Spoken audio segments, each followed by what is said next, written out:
మరి మరి విలపించుడి మీరెల్లరూ.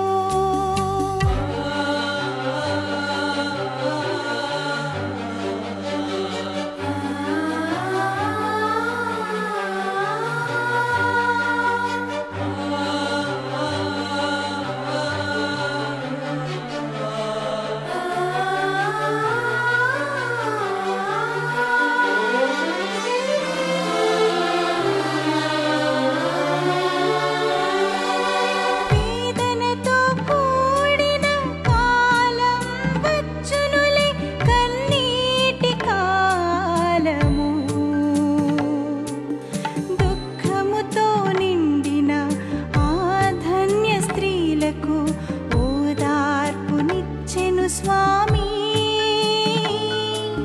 కనబాధమై మరచి మనకై తపించు యేసుని వీక్షించుము. ప్రభు యేసుని వీక్షించుము. 8వ స్థలము. యేసు ప్రభువు తనపై జాలిపడి ఏడుస్తున్న యెరూషలేం స్త్రీలకు ఓదార్పునిచ్చుట. యేసుక్రీస్తువా, మిమ్ము ఆరాధించి మీకు స్తోత్రము చేయుచున్నాము. ఏలైనా మీ తిరుసేవ చేత ఈ లోకమును రక్షించితిరి.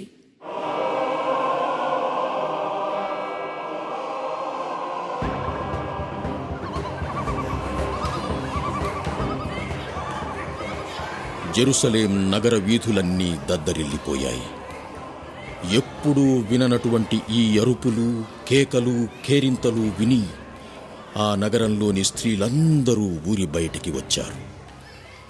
ఎంతో సుపరిచితమైనటువంటి ఒక ముఖం, ఎందరినో సంతోషపరిచినటువంటి ఒక వ్యక్తి, ఎందరి జీవితాలలోనూ అమృతాన్ని పోసిన మహానుభావుడు.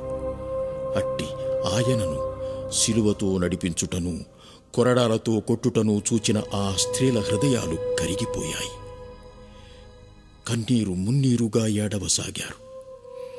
నిజంగా ఆ ఏడుపులు ఆయన్ని కొంతగా ఊరడించాయి.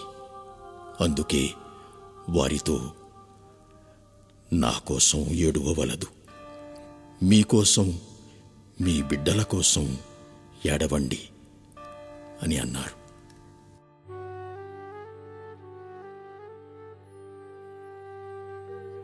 దీనులను ఓదార్చు దేవా, నీవు సహింపరాని వేదనలను అనుభవిస్తున్నా మేము కష్టపడుతుంటే నీవు సహింపలేవు. అందుకే ప్రభు, నీవు బాధపడుతూ రాబోవు బాధలను మనస్సులో ఉంచుకుని ఆ స్త్రీలను ఓదార్చావు. నా పాపాల కోసమే నీవీ విధంగా శ్రమలను అనుభవిస్తున్నావు.